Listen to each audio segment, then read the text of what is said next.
Hello, my name's Julie Bean, and this is my Choose Your Own Adventure and Attachment Theory assignment. I am looking at some of the attachment styles in relationships in the movie Twilight. Before we go into the attachment material, I thought it was important to get a little bit of a context in the case that you haven't seen this movie. The basic synopsis is about our main character, Bella Swan, moving to a small town in the Pacific Northwest where she falls in love with a mysterious classmate who turns out to be a vampire. So, this movie was actually based on a novel which was released in 2005, and 3 years later, the movie was released and it really quickly became a very big cultural phenomenon. It made a lot of money, and it's the first movie in a series of five movies, each one making more money than the last. It's associated with boosting the YA genre. It's an example of the romantic fantasy, like romantasy, and it's one of the textbook examples of a pop culture piece of media with a love triangle. It was at the time considered by many to be problematic, and it still is today, sparking lots of controversy. So, before we get into the attachment styles, I'm going to give a little bit of background about some of our key characters. And I like to think of this as if I was taking an intake assessment of a client. Like, this is all the major information that I would want to know if they were coming to me for counseling. So, Bella Swan is our main character. She is 17 years old and a high school senior at the time of the movie's setting. Her parents are Renee and Charlie, and they were divorced when she was very young. And she moves in with her father at the beginning of the movie because her mom has remarried and is moving across the country with her new husband. Her personality is generally clumsy, shy, a bit introverted, and avoiding plants. The next character is Charlie Swan, who is Bella's dad. He's about 40 years. When the movie starts, he's a police officer. He has not remarried since he divorced Renee, and he lives alone. And Bella moves in with him at the beginning of the film. It mentions that she used to visit him more when she was a kid, but she hasn't visited in a long time. His personality is pretty quiet and very protective, and he's close friends with Billy Black, who's a major character in some of the following films. And then we have our lovely Edward Cullen. He is a 108-year-old vampire, although he was 17 when he was bit, and so he's permanently 17. He almost died of the Spanish influenza, and his doctor, who was actually a vampire named Carlisle, turned him into a vampire to save his life. He was adopted by Carlisle into this hybrid vampire family, of course, carrying some significant trauma. And his personality is generally pretty intense, depressed, sullen, and withdrawn at the start of the film. It's also important to note that he has a superpower where he can read thoughts, and he needs to feed on blood in order to survive as a vampire. The first thing we're going to look at is an example of a strong affirmative relationship, and that is a relationship between Charlie and Bella, father and daughter. So, as I mentioned, they have not lived together for a very long time. They've been divorced pretty much Bella's entire life, but it seems like they're really in a good place with it. Neither of them are very talkative, and they're both pretty quiet around each other, but they both seem to really enjoy it. Charlie is very protective towards Bella and cares about her a lot, but Bella says specifically that he is good about respecting her autonomy. And Bella reciprocates that by finding ways to help around the house. They go fishing together, and this is a picture of them eating at their favorite diner. And again, noting that they have a very loving and supporting connection despite the divorce. And they do experience conflict and significant resolution throughout the course of the movie.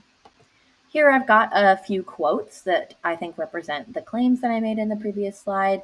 First is respecting autonomy, and this is at the very beginning of the movie. Bella says, "One of the best things about Charlie is he doesn't hover." Later in the film, they experience conflict. Bella's trying to leave, and Charlie is asking her to stay, and she says, "Like what? Watch baseball on the flat screen? Eat at the diner every night? Steak and cobbler, Dad. That's you, that's not me." And then Charlie begs her to stay, although it is important to note the context here. Bella is trying to escape from a evil vampire that's trying to kill her, and so this is her just trying to get her dad to be okay with her leaving. So she doesn't actually mean this, but later they have a strong resolution to this conflict, where Bella's about to go to the prom, and he puts a can of pepper spray in her bag, showing his protectiveness towards her, but also he calls her beautiful, and she smiles, and it's clear that their relationship has reconciled from this point. Next, I'm looking at an example of attachment trauma, which Dr. Christie defines as the good stuff that should have happened that didn't. And boy, does Edward Cullen have a lot of attachment trauma. One of the biggest examples I think of is he really didn't have the opportunity to grow up. He's 17 permanently. And as a result of that, he's really limited in what he can do with his life. There's one scene where Bella is at his house for the first time, and he has a wall in his room that's just completely covered in graduation caps because he's graduated at a bunch of different uh, colleges and high schools just because he can't get into a long-term career commitment because people start to notice, like, hey, this guy's not aging. Um, he also lacks a relationship with his parents as an adult, his real parents, because they died of the Spanish influenza. And he has this family unit, but it's a little bit odd and it has strange boundaries. Um, so he has parents and he has siblings, but none of them are actually biologically related. And some of them date each other, and it's just a very strange. It's not a replacement for the family he used to have, and he also doesn't have community because their little family vampire unit has to keep moving across the country every like 10 years or so because people start to get suspicious of them. Some of the impacts of this attachment trauma is just generally being depressed and sullen. He rejects affection and he resists forming romantic connections. I think it notes that there was one person that he was romantically interested in, but he just completely pushed it out. And then with Bella, he keeps alternating between pushing her out and having some pretty obsessive behavior. Now, for the attachment style portion of this project, I will be examining the attachment styles of Bella Swan and Edward Cullen in their romantic relationship. I'm going to start with Bella Swan. Using the Gibson text as a guide, I concluded that Bella has an anxious, preoccupied primary attachment style, and she has a secondary attachment style of being dismissive avoidant. Her anxious, preoccupied attachment style manifests mainly in her relationship with Edward. She has this pretty intense infatuation with him from the beginning of the movie. She wants to be around him all the time. She puts him on a pedestal. She consistently ignores problematic behavior on his end to remain in the romantic relationship, and she's highly forgiving. She experiences a lot of anxiety that Edward's going to leave or not want to be in a relationship. And even at the end of the movie, she asks him to turn her into a vampire so that they can be together forever. If that's not a little clingy, I don't know what is. But then I also felt that she has a secondary attachment style of dismissive avoidant that manifests in her relationships outside of her romantic relationship.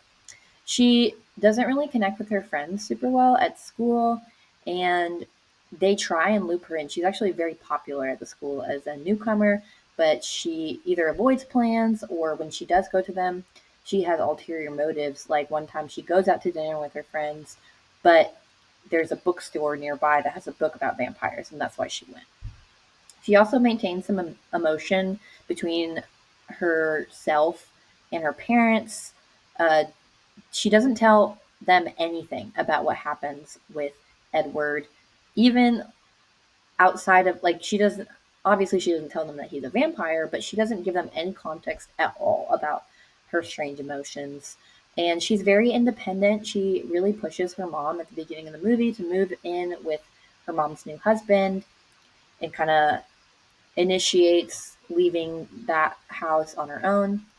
And yes, again, showing that she avoids her plans with her friends. I have a few quotes here that support the claims I made in the previous slide. First is experiencing anxiety that Edward will leave her. This is in a scene right at the end of the movie where Bella has survived the vampire attack I mentioned earlier, and Edward is trying to get her to leave because he knows that proximity to him puts her in danger. But she's stuttering and being like, no, you can't leave. And she says, we can't be apart. You can't leave me.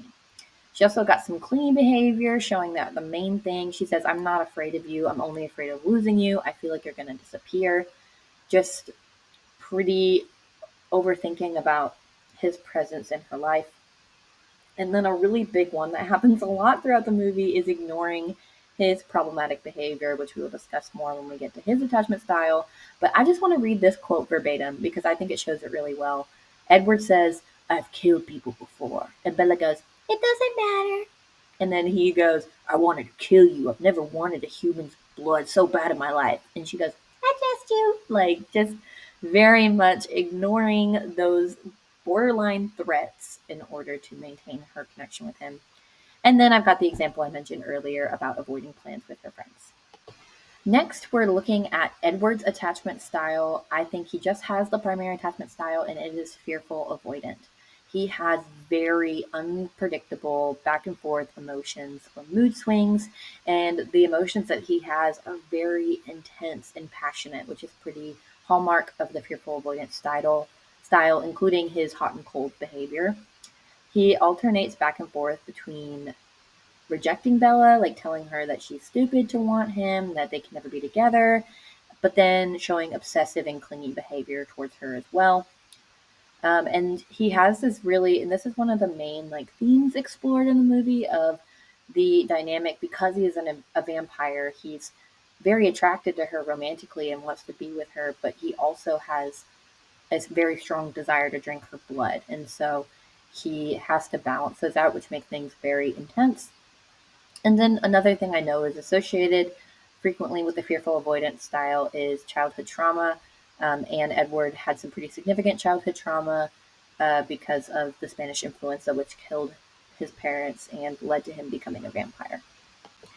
Again, I've got a few quotes. The hot and cold behavior, Bella literally says, your mood swings are giving me whiplash. And he says, if you're smart, you'll stay away from me. Just kind of going back and forth. And then having some obsessive behavior. He watches her sleep.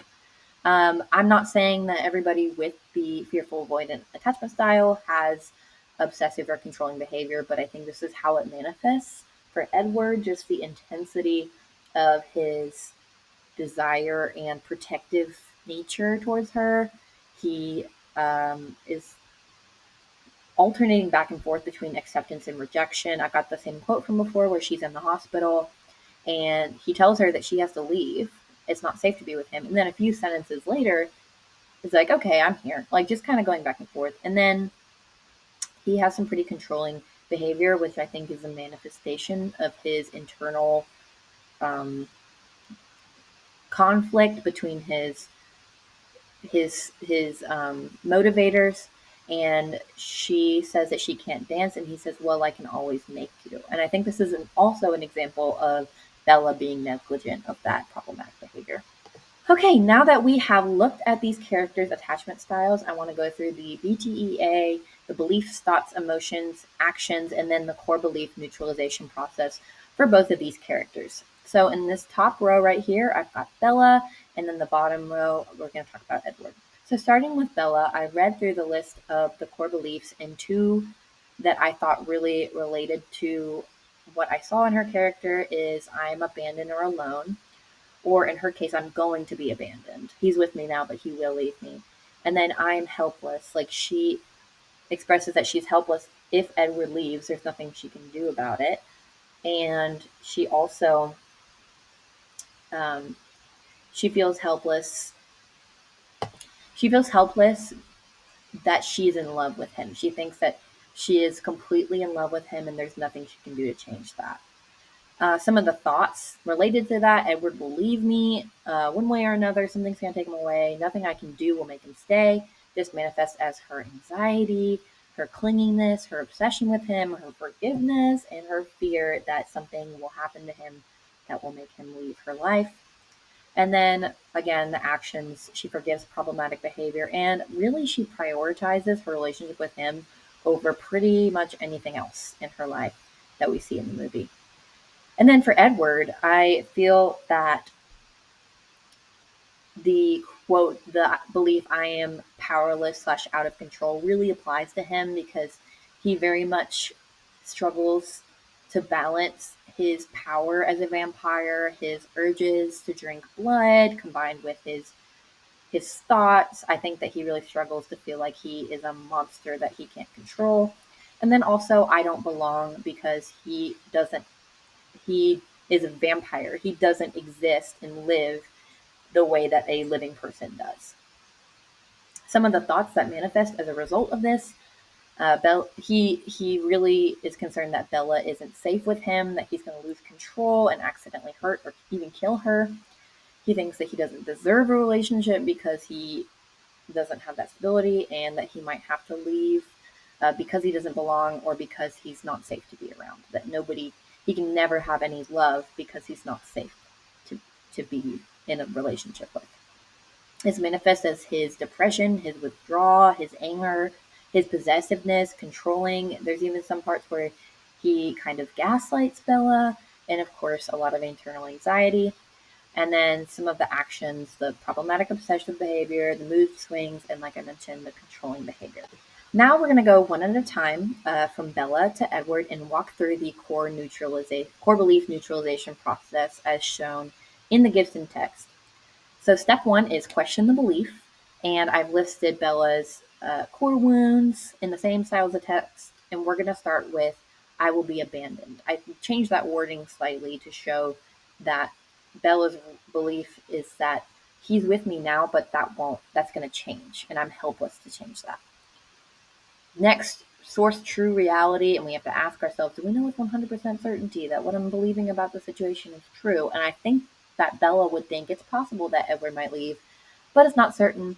And one thing I do think she's pretty solid in is knowing that he loves her. I think she's pretty confident that he has this intense desire and attraction towards her. It's more of a problem of if circumstances lead to them having to be apart. The next step is equilibrate with emotions and imagery, where in my head, I imagine being Bella and look for evidence against this core wound. And I found a couple. So Edward tells her that he wants to be with her in that scene in the hospital. Edward consistently comes to protect her when she's in danger, even if there's no way he would know. He miraculously shows up. I think that Bella really needs to lean into knowing that there are always people around, even if Edward isn't physically there. And then Edward said he would stay when she asked him to stay. I think that's a pretty direct, obvious evidence against her core wound. And then I think she could really lean into her strong relationship with her dad and her dad's commitment to be a big part of her life. And then meeting unmet needs. I think that the needs that Bella has the most are closeness. I think she needs to feel that intimacy and that trust and that connection with Edward. Self-respect. Oh my goodness, she needs some more self-respect. She needs to acknowledge when Edward is doing something problematic and shut that out. To be present, I think she really needs people to be with her. Empowerment, to recognize that she's capable of changing her circumstances and she's not a damsel in distress all the time. And then boundaries. She really needs some boundaries. Next, I went through the same process with Edward. I listed those core beliefs again. I am out of control. I don't belong. And we're going to start with I am out of control. I think that if Edward were to move to step 2, what he would think in his head would be, sometimes I lose control, but sometimes I do have control over my impulses. There is some evidence that he struggles with control. There's a scene in the end of the movie where Bella has been bit by this evil vampire and he has to suck the venom out of her blood. And he almost kills her because the blood tastes so good to him that he doesn't want to stop. But he does stop. And I think that's a good example of he almost lost control, but he didn't. Some evidence against his core wound. He is basically the vampire equivalent of a vegetarian. None of the people in his family unit eat humans. They only eat animals. Again, he does have that evidence of he saved Bella's life when he had control. He has a strong desire to protect the ones that he loves. He's in control of that part of his behavior. He's generally very aware of his impulses, and he has a family unit to support his struggle, who all go through the same struggle. And then finally, I think some needs that Edward needs to fill in his life are stability. He has a lot of things changing. He has a lot, he just has a lot of lacking the normal rhythms of life because he is immortal. So I think having some stability would help. Opportunity, because the fact that he has to protect his vampire identity limits him from doing a lot. And I think that leads him to kind of question his purpose a lot. Peace, he is just a very, like, emotions are constantly like this. I think he could really do with having times where he's just emotionally neutral.